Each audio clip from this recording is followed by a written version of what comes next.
Herzlich willkommen zur Luxemburg Lecture mit Fredric Jameson und seinem Vortrag Representing Globalization, wie lässt sich Globalisierung repräsentieren. Herzlich willkommen im Namen der Rosa-Luxemburg-Stiftung, in meinem Namen, ich bin Frank Engster, und im Namen von Jürgen Pelzer. Wir haben zusammen Fredric Jameson eingeladen und mit der Rosa-Luxemburg-Stiftung den ganzen Abend zusammen organisiert. Jürgen Pelzer ist Professor an der Occidental in Los Angeles, pendelt beneidenswerterweise immer zwischen Kalifornien und Berlin hin und her und wird gleich eine ganz kurze 5-minütige Einführung in Fredric Jameson geben und anschließend wird Fredric Jameson dann selber vortragen. Dass ich auf Deutsch spreche, ist keine Unhöflichkeit gegen unseren Gast gegenüber, sondern Fredric Jameson spricht und versteht sehr gut Deutsch, wird gleich wohl in Englisch vortragen. Ihr habt es ja mitgekriegt, es gibt für die oder den, der das benötigt, eine Simultanübersetzung. Jetzt wäre die letzte Gelegenheit, Kopfhörer sich vorne am Tresen zu holen. Für unsere Diskussion, die wir im Anschluss wie üblich noch haben, heißt das aber, dass ihr eure Fragen sehr gerne auch auf Deutsch stellen könnt. Okay, und damit gebe ich auch schon direkt ab an Jürgen Pelzer, der eine ganz kurze Einführung geben wird. Ja, hallo, guten Abend, Jürgen Pelzer. Ganz kurz ist natürlich ein gewisses Problem, wie ich gemerkt habe, als ich anfing, mir Notizen zu machen.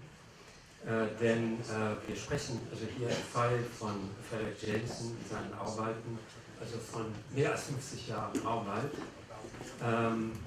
Wie stark er bekannt ist in Deutschland selbst, weiß ich nicht. Weltweit ist seine Wirkung erstaunlich. Es gibt also Übersetzungen ins Chinesische, Japanische und so weiter. Es gibt auch einige wichtige Arbeiten, liegen auch vor auf Deutsch, aber eben nicht alle. Zum Beispiel also jüngere Arbeiten wie sein Buch über das Kapital ist noch nicht übersetzt, aber das ist jetzt 2 oder 3 Jahre alt. Ein größeres Buch über Utopien liegt noch nicht vor. Das ist ein Buch mit über 500 Seiten. Auch seine ganz berühmte Analyse der Postmoderne liegt nicht vor im Deutschen. Andere Bücher einige wenige Bücher liegen vor.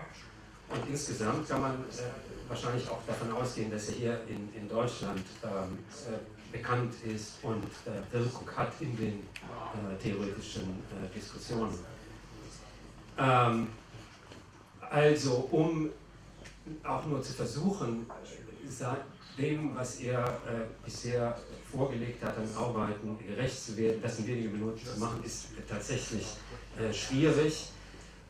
Was ich versuchen werde, ist auch aus der persönlichen Erfahrung heraus, die ich selbst habe mit seinen Arbeiten über mittlerweile auch 30 Jahre oder länger, ist, dass ich 3 Punkte herausgreife, die vielleicht helfen, also bestimmte zentrale Aspekte der Biografie Fredric Jamesons und seiner Impulse oder Arbetsimpulse besser zu verstehen.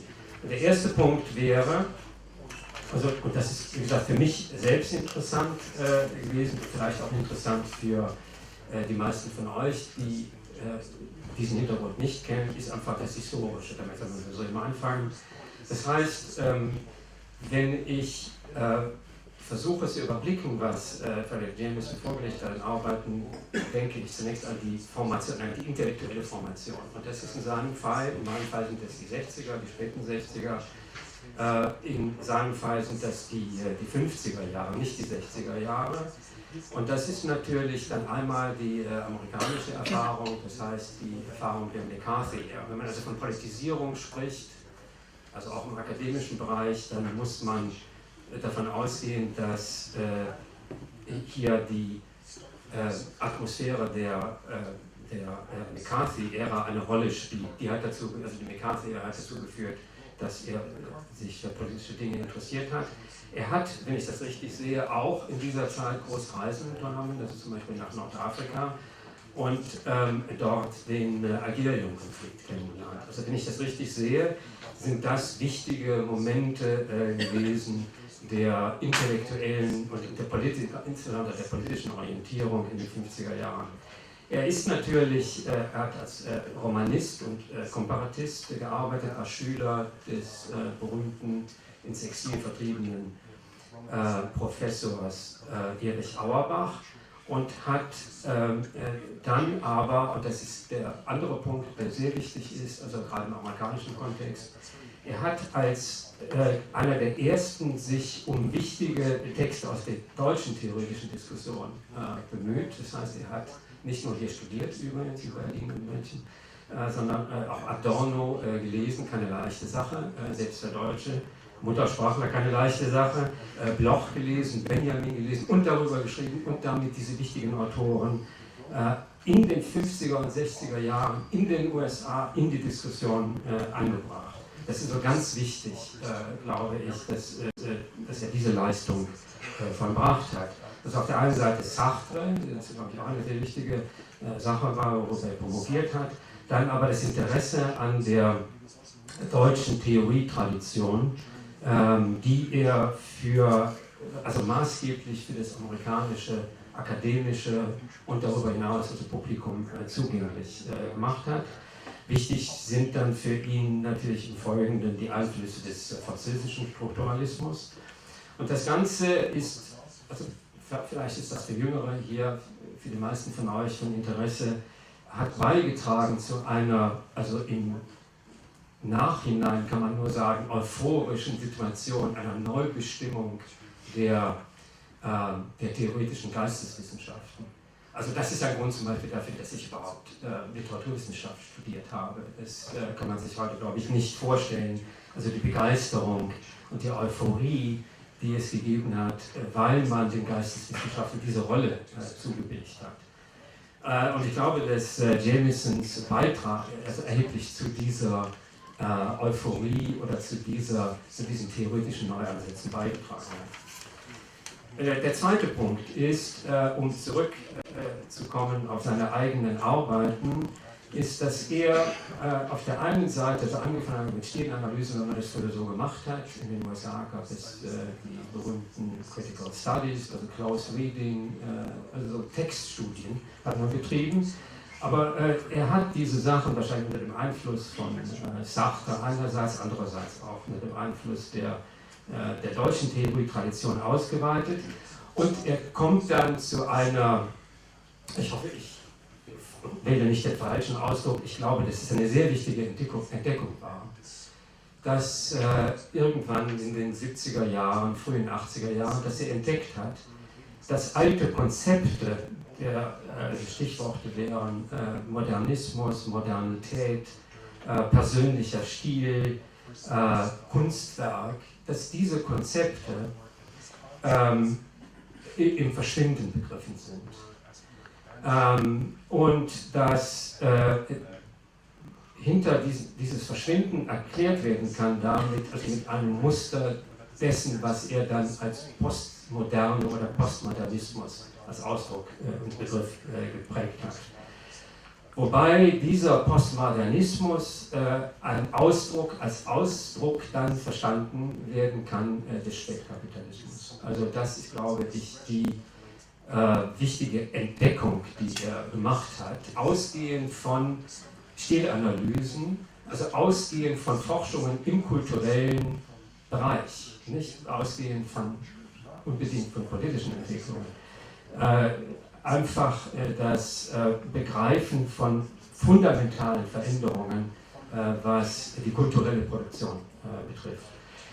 Diese Studien waren dann nicht auf die Literatur beschränkt, sondern wurden sofort ausgedehnt auf Bereiche wie Architektur. Da begann diese Postmodernismus-Diskussion sowieso, Video, Film und so weiter. Das ist der zweite Punkt, der sehr wichtig ist, also diese Postmodernismus-Diskussion, die Fredric Jameson entscheidend geprägt hat, begonnen hat eigentlich.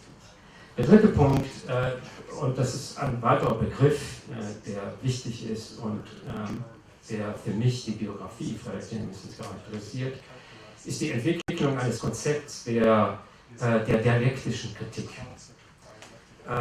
Wobei dann dieser Begriff also verschiedenartig verstanden werden kann und Auswirkungen hat, zum Beispiel auf unsere Sicht des Textes.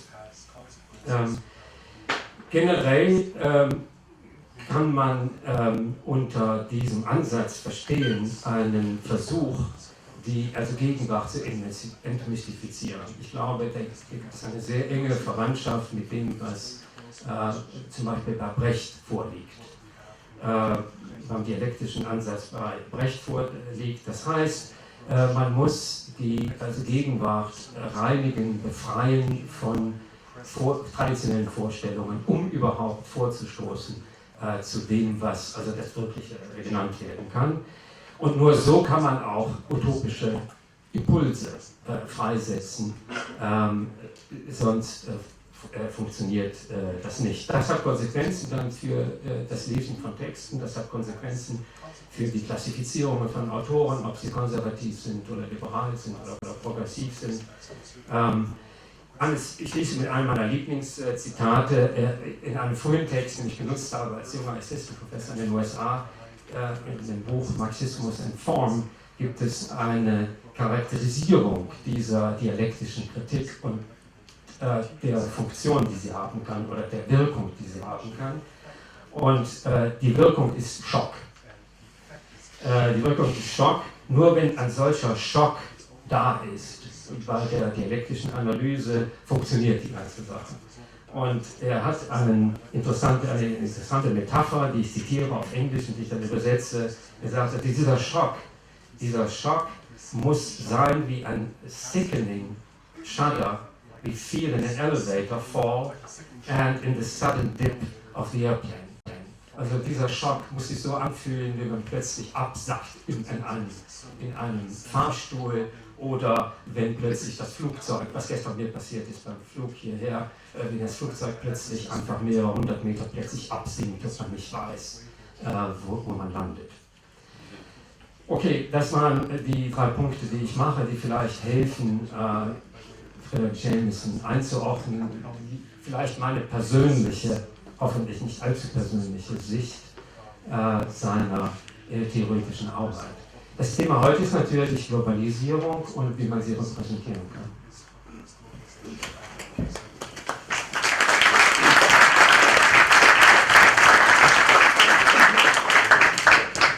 Thanks, Jürgen.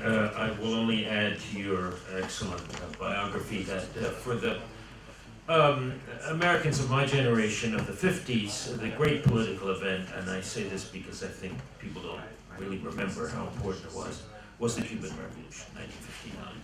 Fundamental, a re-beginning of revolutionary action and realization. It's very good to be here in Berlin again. As Jürgen said, I studied here 60 years ago, which is quite long ago. I'm grateful for this invitation to this august place. And I thank you all for coming, and I want to apologize to the absent public in the other room for not being able to have any direct contact with it. Globalization and representation. This could be a literary problem, raising issues of imagination, of mimesis and allegory, of language and its limits. It could be a philosophical, even a theological problem, in which Kant's discussion of the sublime, Hegelian absolute knowledge, the opposition of totality and singularity, of freedom and determinism raise their ugly heads, or a psychoanalytic one, in which the big other and the Lacanian real, along with the Althusserian analysis of ideology, are entangled. Finally, it could not but be political. And in fact, the basic question, the basic dilemma, is all of these things together, and hopefully we can suggest something of this multiplicity of the stakes in play tonight by insisting on the historically new kinds of problems the representation of globalization, or maybe the impossibility of representing it, raises. At any rate, I want to begin by stressing 2 features of that impossibility. The unimaginably complex financial networks which are now operating at a speed which greatly transcends anything the human mind is capable of, and the equally unimaginable numbers of people living on the earth today. Finance capital and population. These are the two extremes between which the impossibility of representing globalization deploys itself. Numbers and statistics are substitutes for thinking that enormity, and not the thought itself, of which perhaps only paradoxes can awaken the impossibility. For this is one of those modernist theological cruxes in which to reach a limit, a sense of the impossibility of the thought, is somehow dialectically the same as the impossible thought itself. And here's an example. It's said that more people are alive today than have ever lived in the whole of human history added together. A synchrony which virtually obliterates diachrony, a presentism, as the French now say, in terms of which the entire human past weighs as nothing. If so, then such a paradox offers a kind of via negativa for thinking the impossible sum of the billions of others with whom we coexist as isolated individuals, biological individuals. Now, I want to make clear that we're talking here about the content of globalization rather than its form. We're still trying to assess the difficulties of what we may call a mimetic or representational conception of the thing, its head-on approach as a picture or vision. We'll come to the formal problems later on. And we will henceforth limit ourselves to the second of our two motifs, that of population. A number of recent works and expository descriptions have tried to grapple with the financial side of globalization and demand their own assessment, for which we really don't have time tonight. Yet there exists, as far as population is concerned, an older idea which may be taken as a premonition of our problem. As an anticipation of the conceptual dilemma, at the same time that as a concept it attempts a representational solution of its own. When we remember that imagining that once new thing, the nation state, historically presented representational problems analogous to those with which we're currently grappling, even though the domestication and habituation of the idea of the nation has ended up persuading us that this new entity was somehow on a human scale and thereby more accessible to the human mind. Remembering this, it won't seem at all surprising that at this point we should confront the thinker who virtually reinvented the problem of imagining the nation for us, namely Benedict Anderson. In his seminal work, Imagined Communities, drawing on Auerbach's thoughts on the theological imagination, Anderson draws our attention to a strange concept, both old and new in its successive historical context, namely the concept, or perhaps I should say the problem, of simultaneity. And now I'm going to quote a little passage from Benedict Anderson's book. Our own conception of simultaneity has been a long time in the making, and its emergence is certainly connected in ways that have yet to be well studied with the development of the secular sciences. But it's a conception of such fundamental importance that without taking it into account, we'll find it difficult to probe the obscure genesis of nationalism.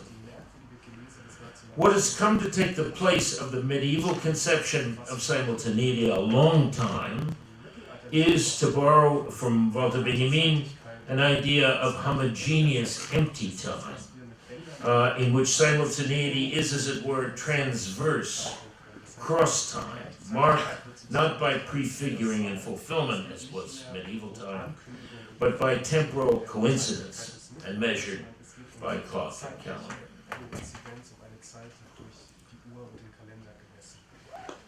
He goes on to locate traces of this new consciousness of simultaneity in literature, and indeed in the simultaneities that make up the staple of that fundamental form which is the novel, and that fundamental novelistic form which is melodrama. and this is the right way to proceed, I think, for the emergence and eventual primacy of certain narrative forms is a crucial symptom of that new time sense, which is itself the symptom and expression of a new system of human relations.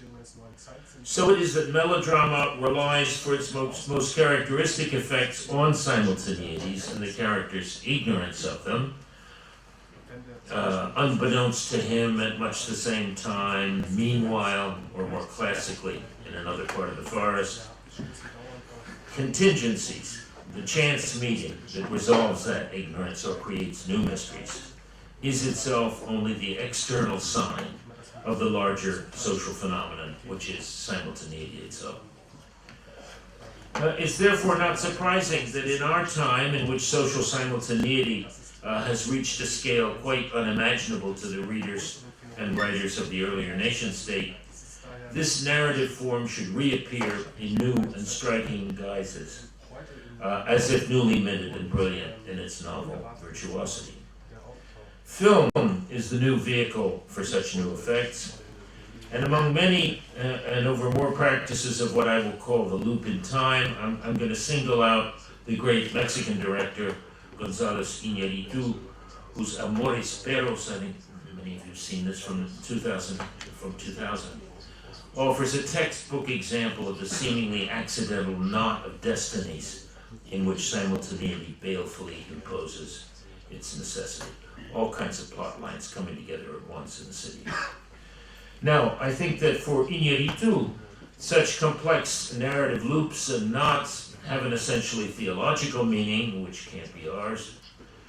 And indeed, as Anderson suggests, the form itself has its theological origin in the simultaneous eternity of God's knowledge of the world, past, present, and future, all at once. But we'll read it in another way, which Iñárritu's own artistic development confirms.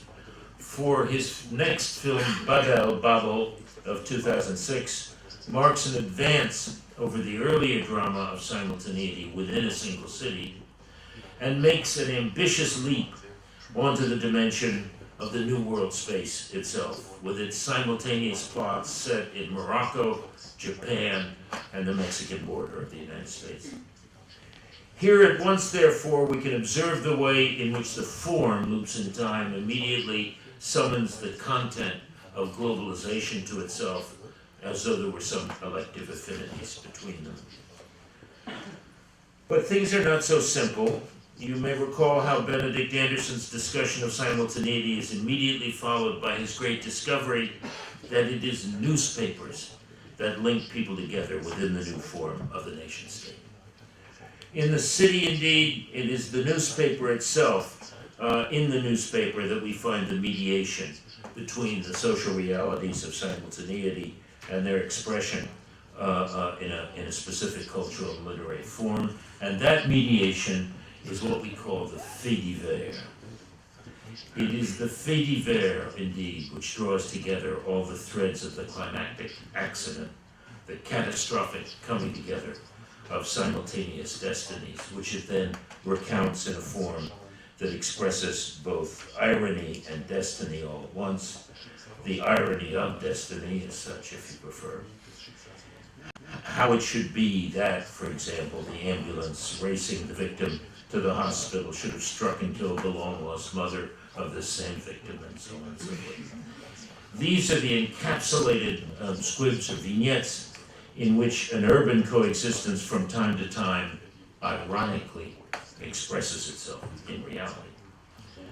Unfortunately, on the global level, there is no form that corresponds to this one of the city and the fait divers, the newspaper. No connective tissue which, like the newspaper, links all these destinies. The computer is no doubt a kind of equivalent, but of a very different type, and for which the older forms are really not suited, but that's just an opinion. Meanwhile, at the new global level, something else comes into play, which I'll call the Lessing or the Laocoon principle.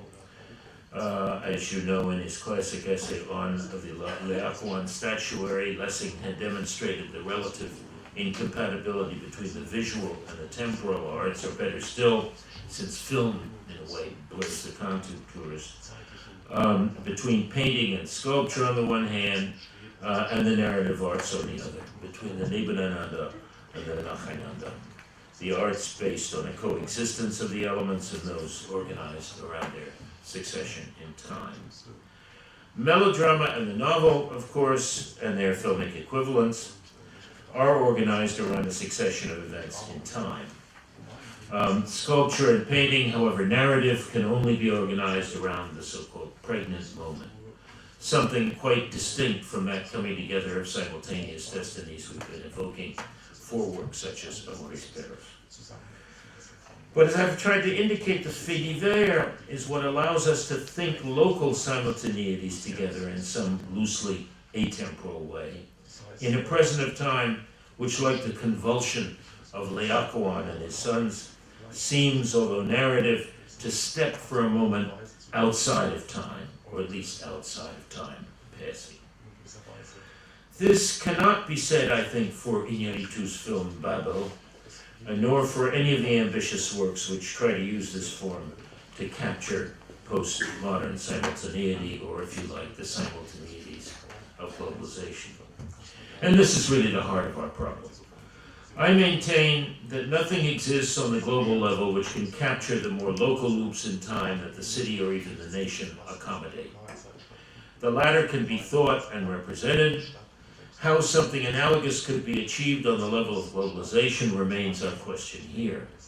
We must acknowledge that for the most part, authors and filmmakers have avoided the more difficult dilemmas of temporality and have reverted to global space as a medium for this historically new reality, that is, space rather than time.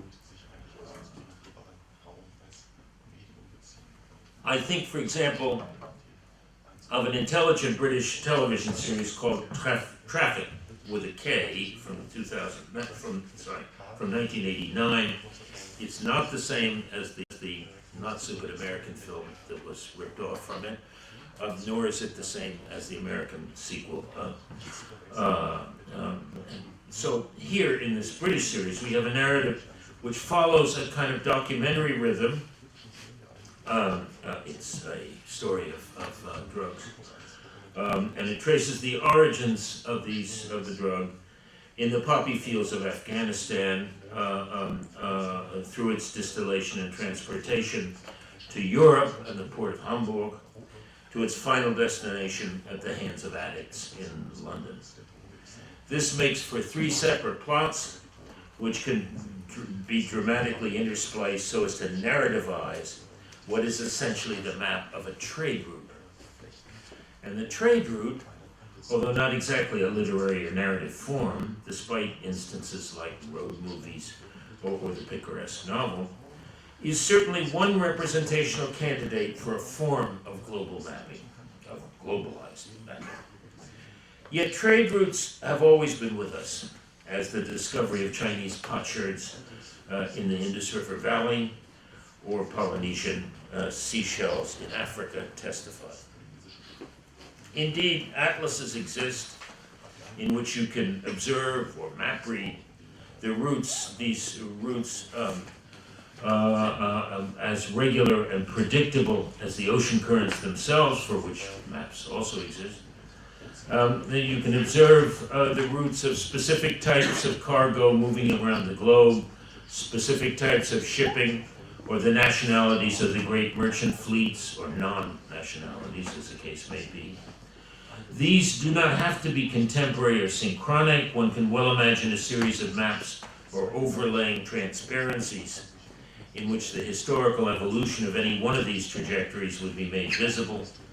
Containing them might well, however, be work for a computer, in other words, for something a little more powerful than the individual human imagination. But it might also present an interesting task for artistic invention and creativity. Still, there are several objections to be made to the candidacy of this kind of mapping for a satisfactory representation of the globalized system. And that includes, incidentally, an objection to my own rather one-dimensional slogan of cognitive mapping as well, if you are familiar with that. One objection is, of course, the purely visual nature of maps and their seeming incompatibility with narrative as such, even when you compare maps of the same trajectories at different historical eras. And that's perhaps the return of this blessing principle in a new form.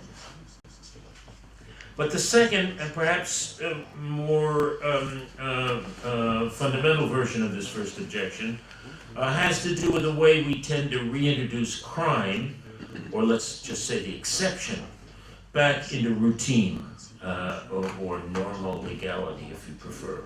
The technical dimensions of shipping, say, or flight paths, which might be material for an interesting documentary, but only play a secondary role in narrative as such generally. And the problem is a more generalized one, I think, just as popular literature tends to approach science fiction as the outer limit of catastrophes inherent in 21st century daily life, so also the social novel has tended recently towards the mystery or crime novel, which have become a fundamental tool for the exploration of social life and the representation of the extremes of experience rarely related on the surface of the everyday. That is to say, the very rich and the very poor, as well as the fundamental corruption which keeps the capitalist system going and which is universal. I'm implying, in other words, that criminal traffic affords a better mapping of globalization than does normal trade and exchange. Whether that has to do with the sex trade and the kidnapping of women and children for prostitution, or with illegal financial deals, or indeed the dumping of merchandise in ways generally condemned by the various international trade agreements. As with the older age of conquest, global relations today are opened up by brutal interventions and by violence of all kinds. But it's first important to grasp the global relations of traffic, this series I'm talking about, as an intervention, as an intersection, between two modes of production, two historical modes of production. On the one hand, we have the world of the peasants, essentially a feudal world in which seemingly modern businessmen still fill the counterpart roles of the nobles or chieftains with their feudal retinues and their host of retainers and dependents, from thugs to middlemen, from dependent families to house servants and the staff of a chemical plant, which is essentially a cottage industry in this feudal realm. For this world, the product is essentially a crop, and the opium processed from it something like a luxury item. As much earlier were pepper and spices in the first Renaissance trade routes. For the Europeans, however, at the other end of this series of plots, these material products are reevaluated in terms of money and capital. They become abstract, and the addictions that pay for them are simply elements in a marketing strategy. The three intertwined plots thus isolate different dimensions of this trafficked object, which has become a commodity. The Pakistani subplot, Pakistan and Afghanistan, the Pakistani subplot shows it not merely as an object of labor and industrial transformation, but in a beautiful image early on, as part of the natural world, the whole field of blue buds swaying in the wind, a harvest of striated surfaces, sweating the gum and sap from a pattern of cross-hatchings. And in accordance with an old aesthetic doctrine, this object is then shown at every moment in the production process, loaded onto trucks, boiled down in the factories, packaged for shipment, orders and quantities arranged by underlings at the bidding of the masters. In Hamburg, then, the perspective is reversed, and we attempt to register the passage of this cargo under the form of clues. We have that most interesting type of policeman figure, not the crooked one, but one driven by a ferocious hatred for the criminals and without any kind of private life at all, likely to get into trouble for his own obsessions, his own obsession for justice, but for this pursuit. This is not exactly a duel between good and evil, but a tug of war over abstraction. The elegant dealer, the drug dealer, is not interested in the object, but only in its abstract value and the luxurious life it allows him to lead. At an even further remove after his arrest, his wife is only interested in freeing him and continuing the business. This is, as it were, a stage in the representation of capital or globalization, in which the content or essence of the object involved is unimportant or interchangeable. For the 19th century, this would have given us stories of exemplary businesses, mining or meat, trains and automobiles and so on. For globalization, we have rather to do with prostitution or illegal aliens, weapons of whatever kind, forged currency, cigarettes, and so on and so forth. And finally, on a third and, let's say, existential level, there is the suffering of the addict and her family, the physical bodily dimension of the object of consumption. If the previous subplot was too abstract, this one is almost too concrete and stages a different kind of collective unit, not the feudal retinue with a master and his unworthy son and faithful servant, not the nuclear family with the expensive husband and the faithful wife, but the father and daughter, bound together by shame and misunderstanding, by political decision-making and the impossibility of personal decision. And I should say that this British traffic series ends on a far bleaker note than its American counterpart, and draws ambitious and universal political and social consequences which are not those of some facile American war on drugs, from the impossibility of the cure.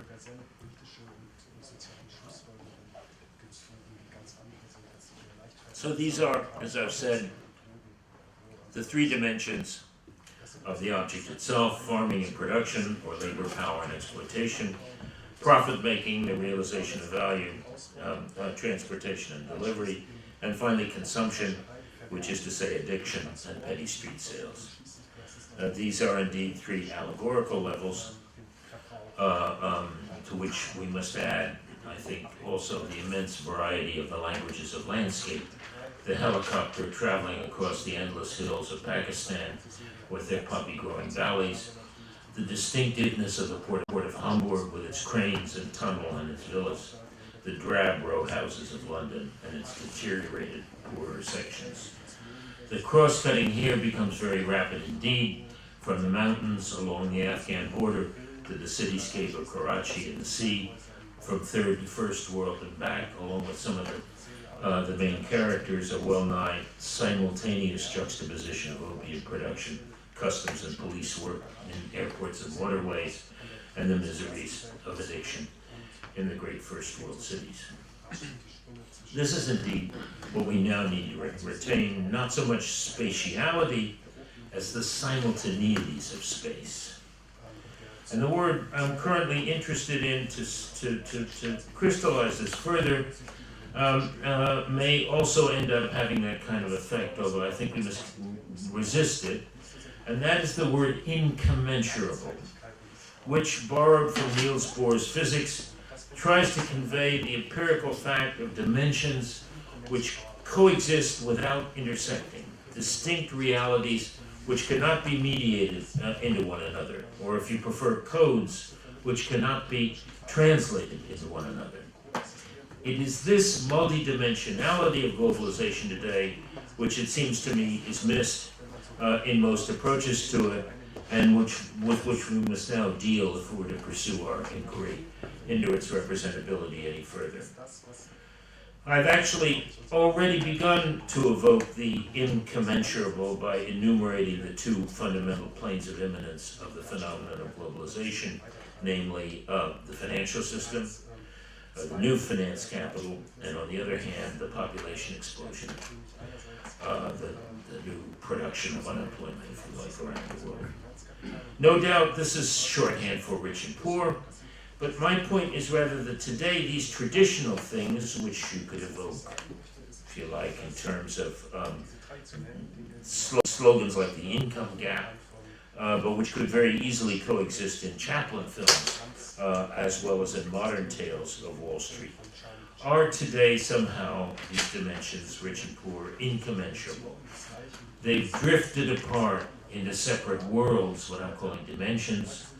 Abstract ideas of causality no longer have any purchase on them. Phenomenologies of concrete daily life don't express them either. In short, representation cannot handle both within a unified vision, since each one is somehow henceforth unthinkable in its own unique way. But nonetheless, let me try to first to convey a more adequate sense of the consequences of the word incommensurable by way of an image. There exists, or so at least science fiction would have us believe, but I think it does exist. There exists such a thing as three-dimensional or even multi-dimensional chess. Here we somehow navigate the boards at one time and with one move, each one having a different value on these multiple chessboards before us. We might indeed, on the one hand, win on one board and lose on another at the same time and with the same move. At any rate, the challenge is to exist in several distinct dimensions at one and the same time. Ideally, what we've been calling simultaneity, or the new simultaneity, is something like that. Not merely having a watch that tells the same time in the various time zones, but one which somehow registers the different clock times we occupy in the various spaces, in these various spaces at one and the same time. And so you can see how science fiction as a form might accommodate something like this. I would cite, for example, there's a wonderful novel by Lauren Bukes, The Shining Girls, where a time-traveling serial killer stalks his victims back and forth through the decades. But now we need a more realistic illustration of this strange phenomenon, and rather than turn to fiction, whether in literature or film, I will take my demonstration from world sport, and indeed from that game we call soccer, but you and everybody else in the world call football, a word which I will now, from now on, use. In our present context, football may be considered as a combination of chess and stamp collecting. It is, of course, also many other things. If you wanted to talk about global corporations, for example, it offers some prime examples, more public than most. If you wanted to oppose the nation to the global, this is a place where nationalism still exists. If you wanted to institute comparisons with literature and weigh the significance of the World Cup against that of the Nobel Prize, I think you might find some unexpected analogies. But in the present context, our interest is in incommensurability and in the coexistence of these different dimensions, and that's how I want briefly to deal with football.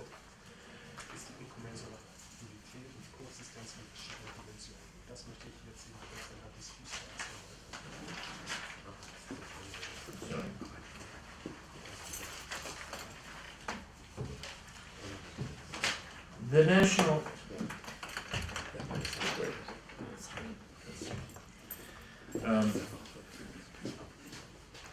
the national frameworks of this sport, in fact, reinforce these new dimensions both internally and externally, and they're at first more paradoxical and contradictory, if you want a stronger word, at a lower micro level in the effects of, let's say, the personnel.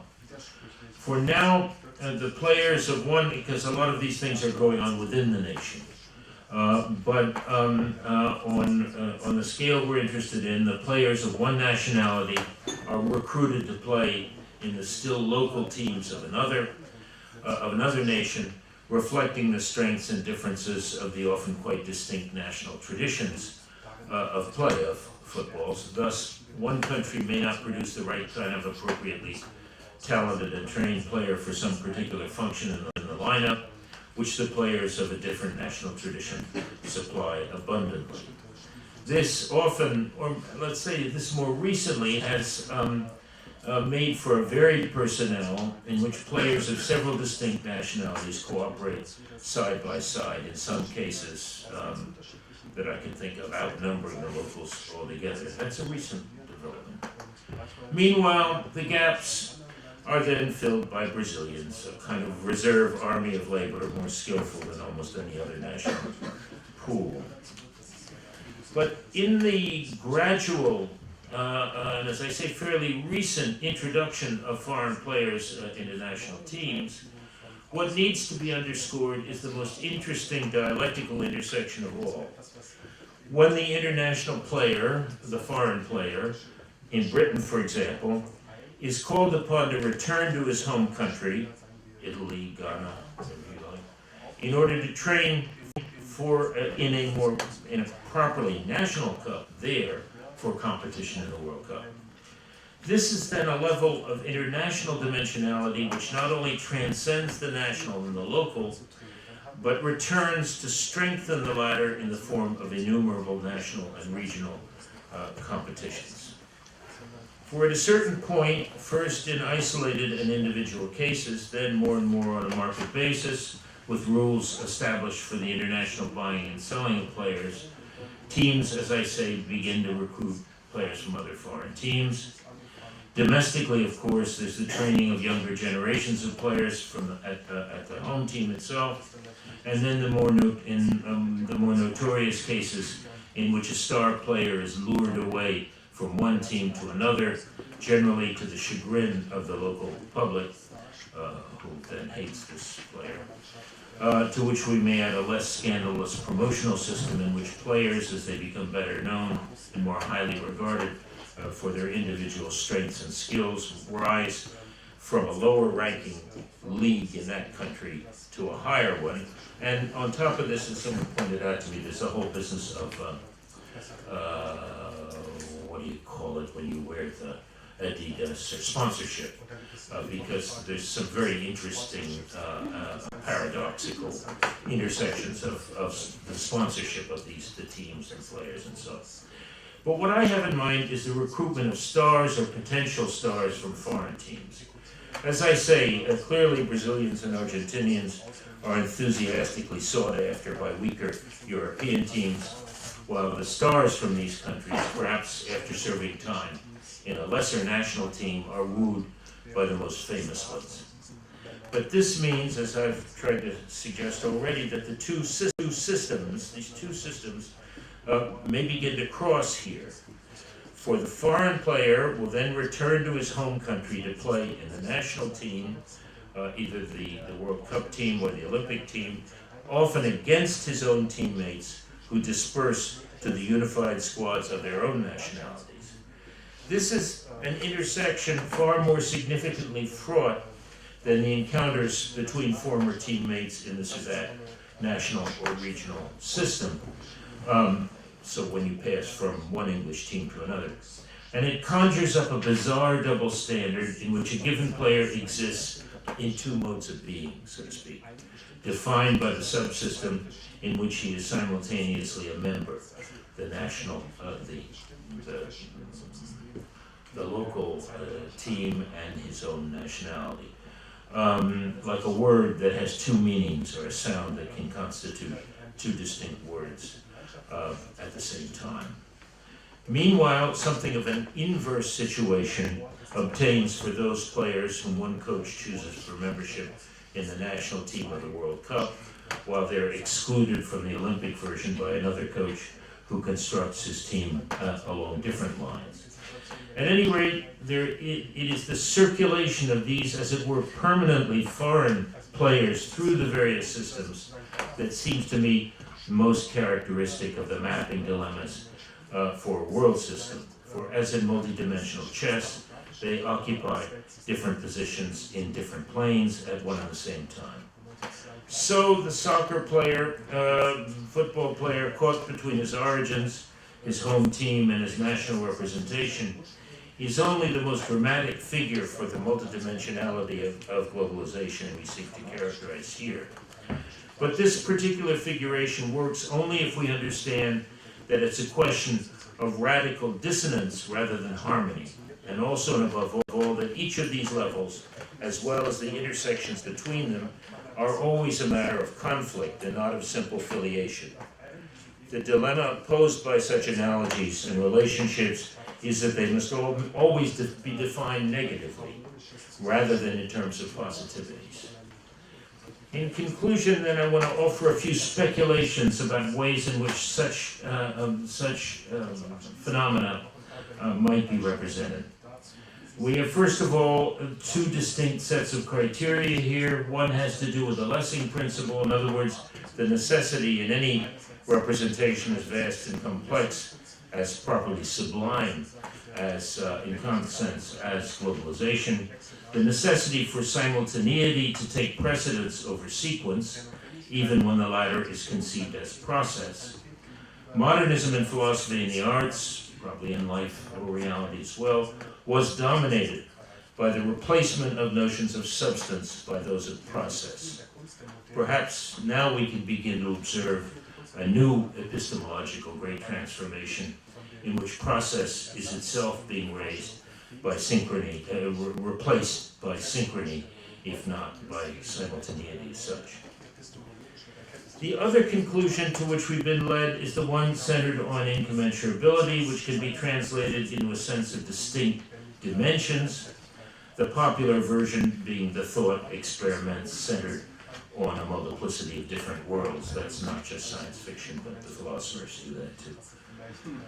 Now, if we put these two things together, simultaneity and multidimensionality, we come up with a formula which may be suggested. It calls for literary practices in which, narrative practices if you prefer, in which within one dimension the invisible presence of another absent one is somehow suggested. If we want to convey this in terms of temporality, we might imagine the narrative of a series of events behind which, at the same time as which, a wholly different and unrelated series of events is going on. So you can think of the example of the classical structure of the detective story, perhaps. Two radically distinct temporalities, that of the crime and the criminal and his victim, and that temporality of the detective and the investigation and solution or not. Here, the narrative of the crime lies in the past, that of the detective constitutes our narrative present. But what if both were simultaneous in such a way that during the very present of the investigation, we could also sense the concurrent passage of time of the criminal action as such? Something like that might well be called for in narratives of globalization, where a contingent narrative of a particular present, situated, say, in a ghetto or slum, is somehow able to reveal within and behind itself the more universal and all-encompassing, more properly a worldwide process of financial manipulation and control. That's something like that is what is suggested, I think, by the narrative category of conspiracy. The bank is a conspiracy against the nation, in a well-known saying, correct? And this is why the most resolute attempts to reach satisfactory narrative versions of globalization today must so often have recourse to that ideology of conspiracy. Conspiracy being not so much a motivation or even a form of group association as it is, as I say, a narrative category, a certain form of the relationship between these two incommensurable levels. So that might be one type of plot emerging from our inquiry, a synthesis of the notions of simultaneity and dimensionality or incommensurability. But let me try another one, perhaps of a more political cast. We spoke, I think I mentioned before, the role of allegory in any national consciousness, a term I use just for shorthand. We've also emphasized over and over again incommensurability, have evoked multidimensional chess. What if something like that could be constructed around the tension between the national form and the global or globalized transnational networks? We may here indeed deploy the popular psychoanalytic notion of subject positions, So the one allegorical figure, we might call it generally labor with a capital L, is locked in a class struggle within the nation state, its obvious adversaries.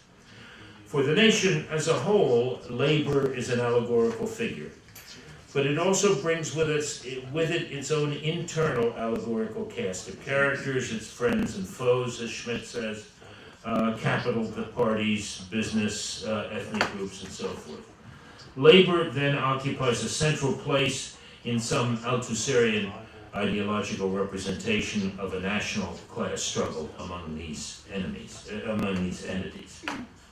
Now, if we broaden our canvas and think of labor movements in other countries, I think of steel workers in Korea, for example, a place to which the world steel industry has migrated in an epoch of deindustrialization and outsourcing in the first world.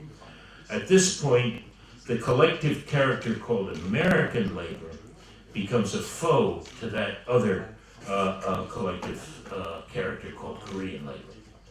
That is to say that on one chessboard, these characters are structurally linked.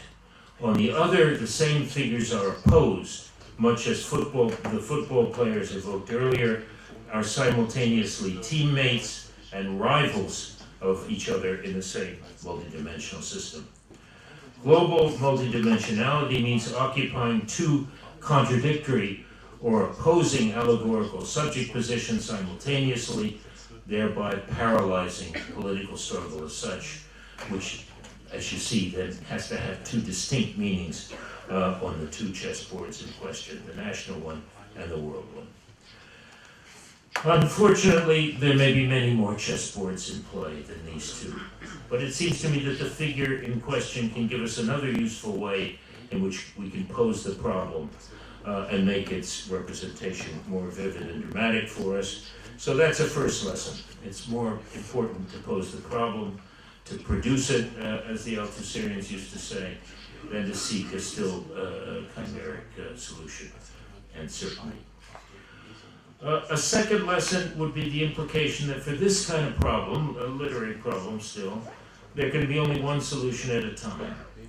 From older problems of the representation of older and perhaps simpler forms of collectivity, there often emerge new literary forms.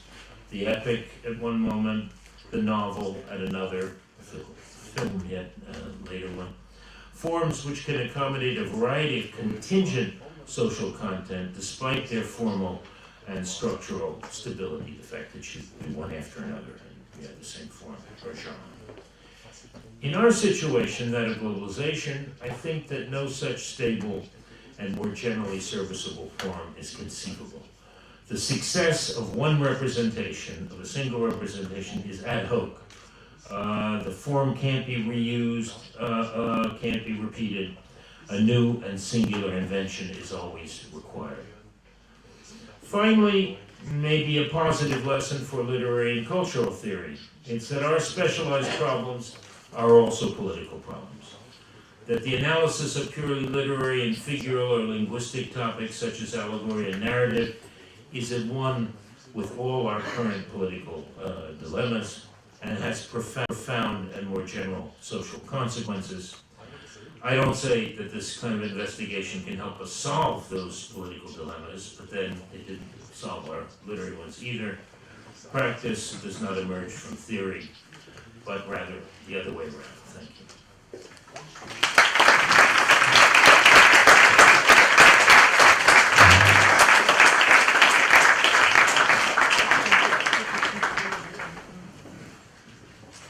Gut, vielen Dank erstmal. Wir hatten ausgedealt, dass wir noch 15-20 Minuten Diskussion haben. Wie gesagt, ihr könnt eure Fragen auch gerne auf Deutsch stellen. Sonst natürlich, ich sehe, es hat sowieso kaum jemand Kopfhörer nötig, gerne auf Englisch. Ich würde vorschlagen, wir nehmen einfach eine Frage immer einzeln. Und da haben wir ein extra Mikro. Oder wenn ja, okay. Einfach melden, ich nehme dran.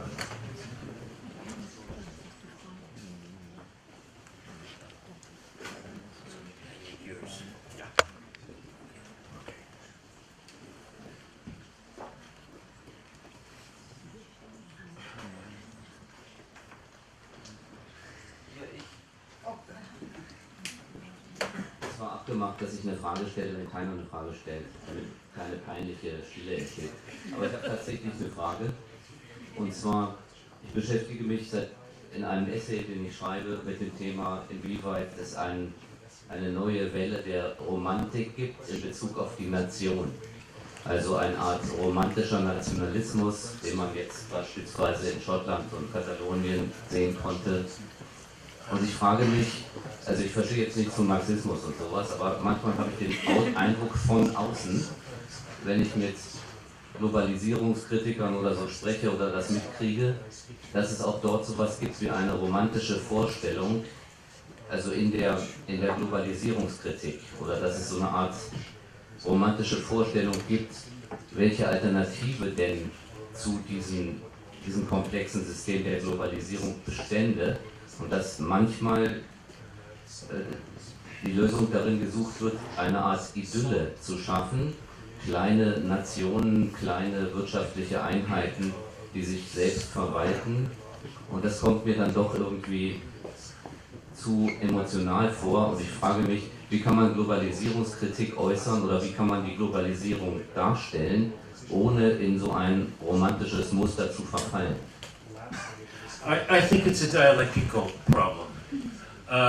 The abstraction of globalization produces stronger concreteness at the local level. I mean, I'm not at all satisfied with this global-local opposition, but I think something like that is at play here.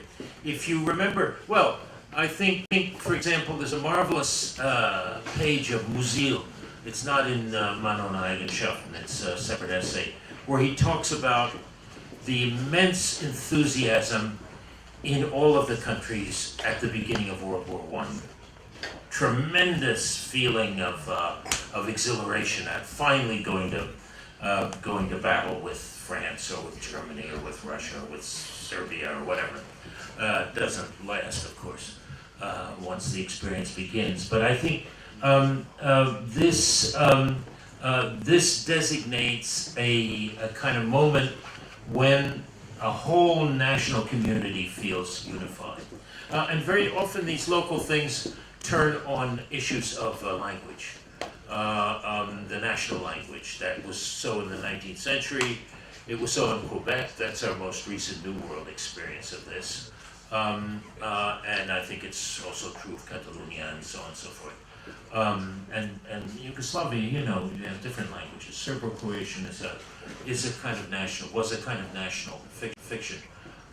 So it seems to me that I don't think nations are dissolved, or weakened, and I'll say why in a minute. But on the level of collective consciousness, to use an expression that one shouldn't use, I guess. On the level of collective ideological consciousness, you can feel cohesion more strongly in the separatist areas than seemingly at the level of the nation. So for all kinds of reasons, the sense that globalization has weakened the nation state and has imposed a new kind of scale has then been compensated, let's say, by this feeling of collective cohesion at the level of certain of these places, which is then, I think, accounted for, which then, how shall I say, motivates itself in terms of things like the national language. And also, of course, it's the problem of the federal system. The Lacanians talk about the theft of jouissance. The hatred of the other because the other either enjoys more than we do, has more privilege, or works more than we do, or whatever. And some of the Lacanians in former Yugoslavia have made interesting analyses of these various, the way in which these various separatisms or collective consciousnesses have been motivated by precisely this kind of envy, collective envy, national envy on a scale. And I have to say, I don't know if this is a position that's very popular, but it seems to me wrong to say that the failure of the Soviet Union itself was a failure of socialism. It was a failure of federalism. It began by the breakaway of the dissolution of the Union itself. So I think federalism is the place to look for this interesting matter, and it is also the most problematical formation in which to study political problems. As for the nation, I've always been convinced by, I think it was a book, one of the earliest nations to be destroyed by the Reagan-Thatcher deregulation, the Reagan-Thatcher neoconservatism, was New Zealand. Chomsky recommended a long time ago a book on this experience in New Zealand, which made the point that the nation has to be there in globalization in order to justify the control of the working classes. That is, you have to be able to say, we need givebacks. You have to accept the reduction in your salary so that we can be competitive on the global scale. So there are ways in which globalization does not weaken the nation state, but indeed strengthens it. But the other things you're talking about, I'm not sure I would, romantic if you like. People talk about romantic revolution and so on. And one can have much sympathy for some of these movements and antipathy for others. But I think it's on the order, I think, of what we call in the United States identity politics. It's not a class politics. We don't know. I just come from Catalonia. It's very interesting. This is the first real leftist separation movement of this kind. We know now that the Quebec thing was not really radical in any political sense, although members of it were. There is a struggle in these separatisms between the left and the right, and generally it's the right, the businessmen and so forth, who win this thing. But in Catalonia, it's young leftists who are at least in part behind this, but it remains to be seen how that plays out inside of Catalonia as well as in Spain itself. Genau, da bei dir direkt, genau, da war eine Meldung und dann als nächstes. Ja, da kann ich ganz gut anschließen bei diesem Beispiel Katalonien und Rückbesinnung Nationalstaat. Mir scheint doch dein Globalisierungsbegriff relativ abstrakt für diese Problematik, weil ein zentraler Punkt, der ja gerade bei Katalonien eine Rolle spielt, ist der Unterschied der Produktivitäten der Arbeit. Die Globalisierung hat eben in Europa zum Beispiel nicht zu einem globalen, einheitlichen Wirtschaftsraum geführt, wo deine Problematik von Gleichzeitigkeit und Parallelität zutreffen würde, sondern der Hintergrund ist eben doch eine unterschiedliche Produktivität und dadurch praktisch auch hat die separatistischen Bewegungen im Hintergrund der Reichtumsverteilung. Natürlich sind es zum Teil Bewegungen Lega Nord und auch Katalonien, wo reiche Regionen sich sozusagen abschotten gegen eine Form der Umverteilung zu Niedrigproduktivitätsländern.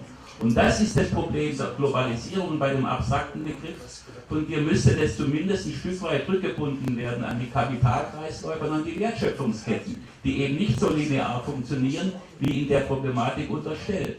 Das Problem der Gleichzeitigkeit und der Parallelität findet man schon im zweiten Band des Kapitals, auch für eine nationale Reproduktion haben wir auch das Phänomen von Gleichzeitigkeit und Sukzession. Das ist ein Grundprinzip des Kapitals und nicht erst ein Problem der Globalisierung.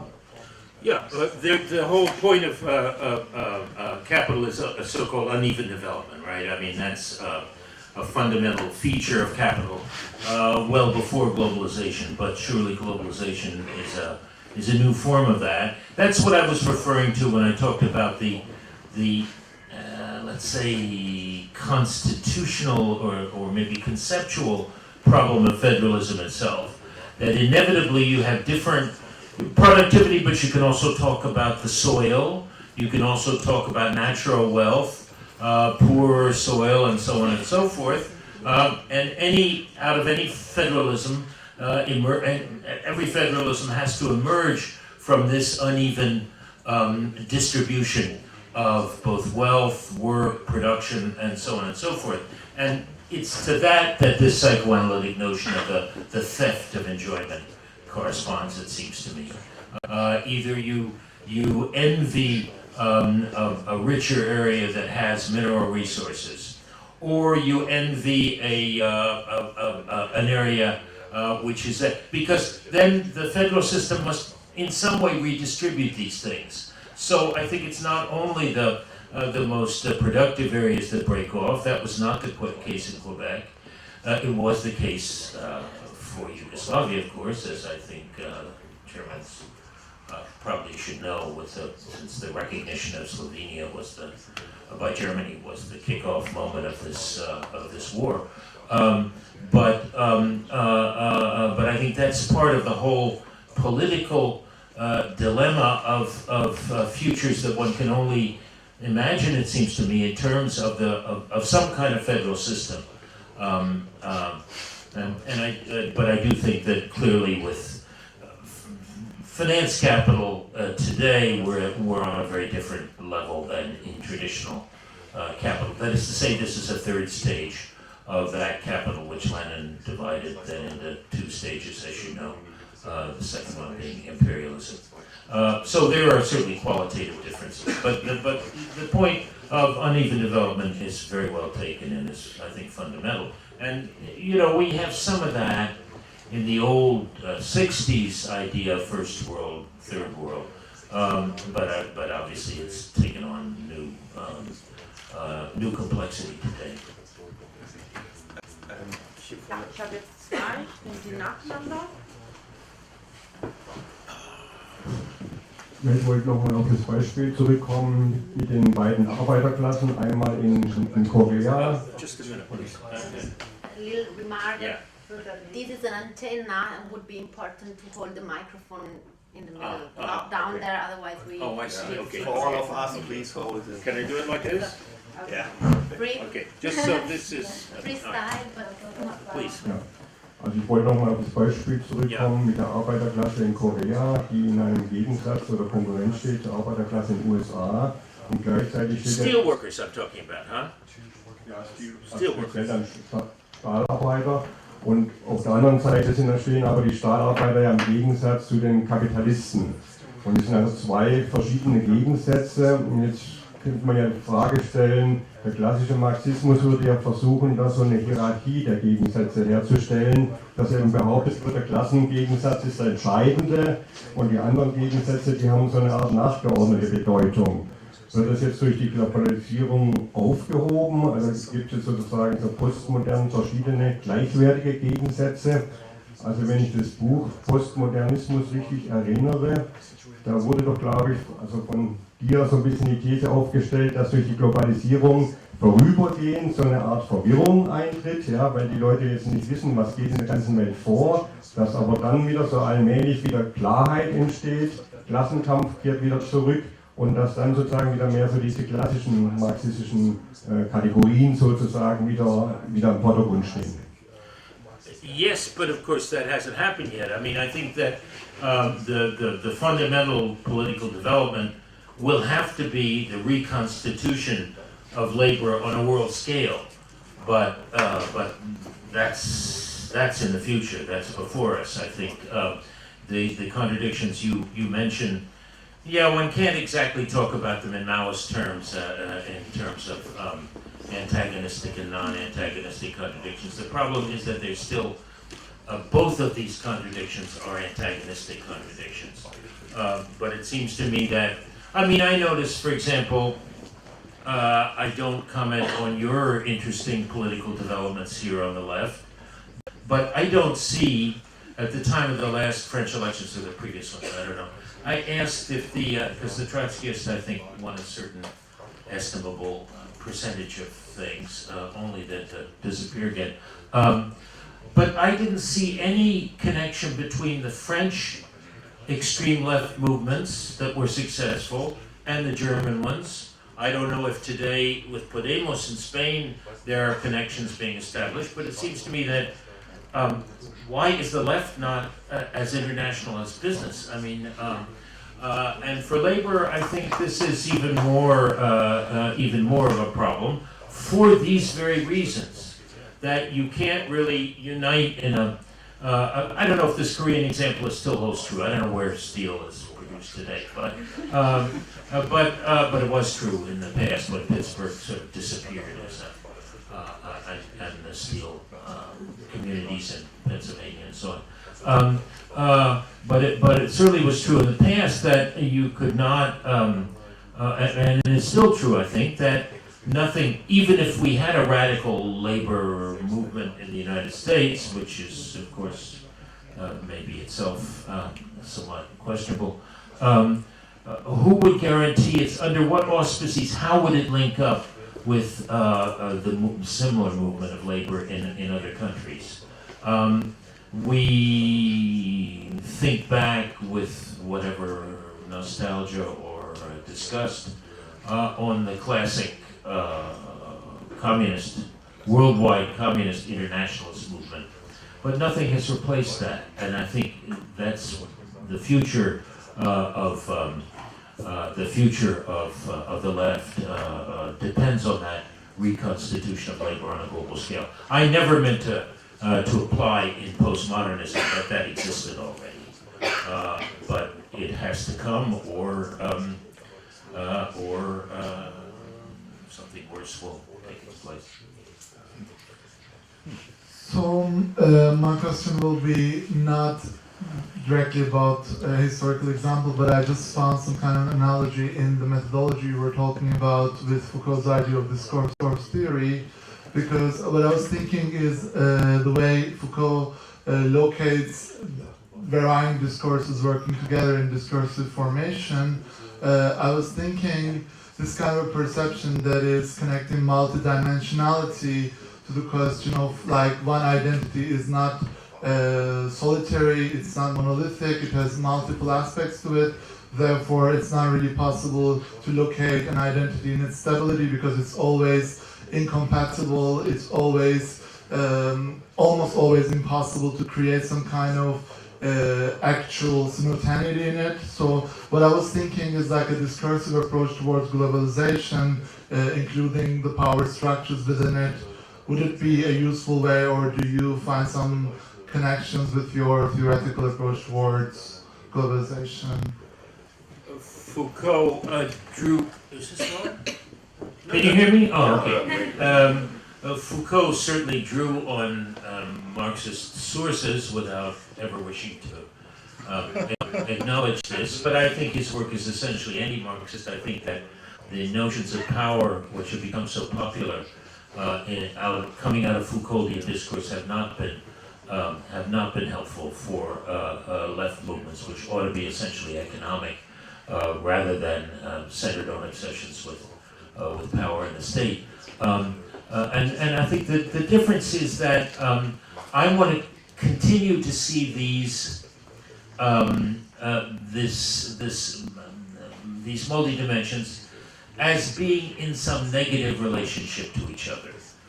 I think it may be true, as Deleuze, who was close enough to Foucault, argued that they're not yet dialectical.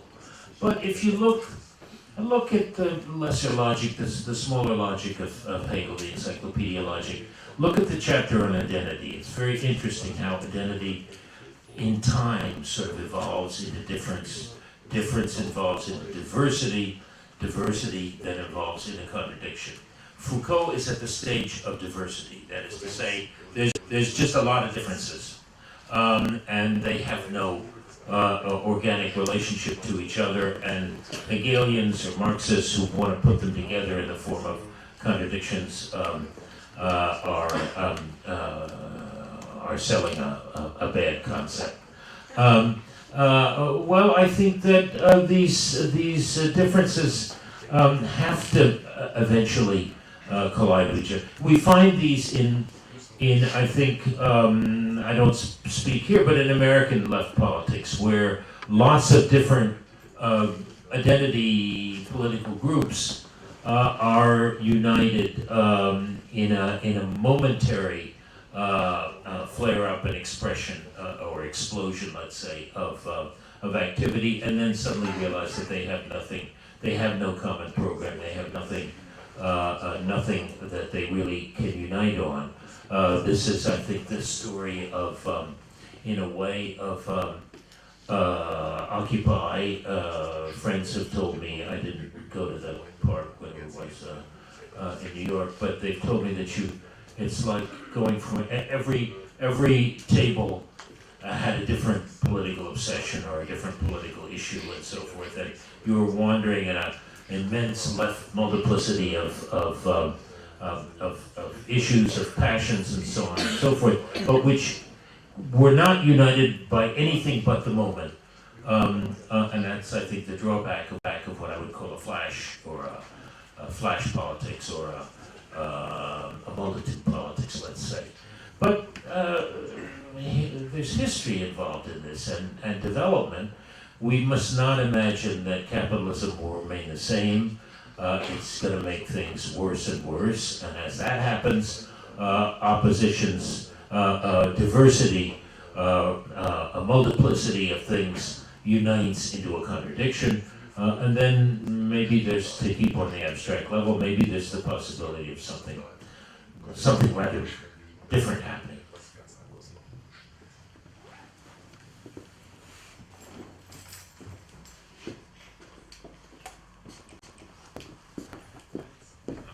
Gibt es keine Fragen mehr? Wahrscheinlich im anderen Raum. Ich weiß nicht, ob die uns überhaupt noch zugeschaltet sind. Sonst würde ich mich nämlich ganz herzlich bedanken bei Fredric Jameson, sowohl für den Vortrag als auch für die sehr schöne Diskussion im Anschluss. Ich möchte mich bedanken bei Jürgen, der mir geholfen hat, Fredric Jameson einzuladen, um das Wort von dir aufzugreifen. Es war ein kleiner Schock, dass das alles geklappt hat. Wir danken bei der Rosa-Luxemburg-Stiftung, besonders bei Antonella Mutsupapa, die sehr stark, vor allem beim Organisatorischen, uns geholfen hat. Und ich möchte mich bei euch bedanken fürs Kommen und bei denen nebenan, die nicht mehr reingepasst haben, falls sie uns noch hören, dass sie so lieb waren, in den outgesourcten Raum zu gehen. Vielen Dank, kommt gut nach Hause.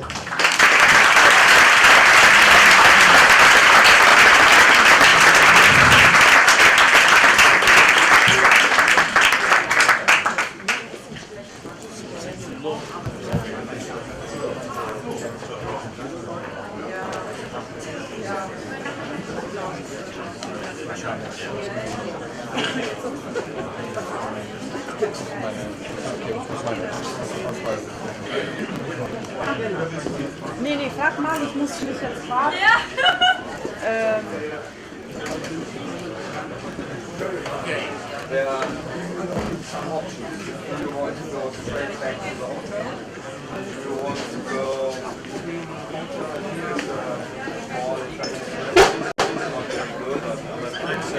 I haven't eaten.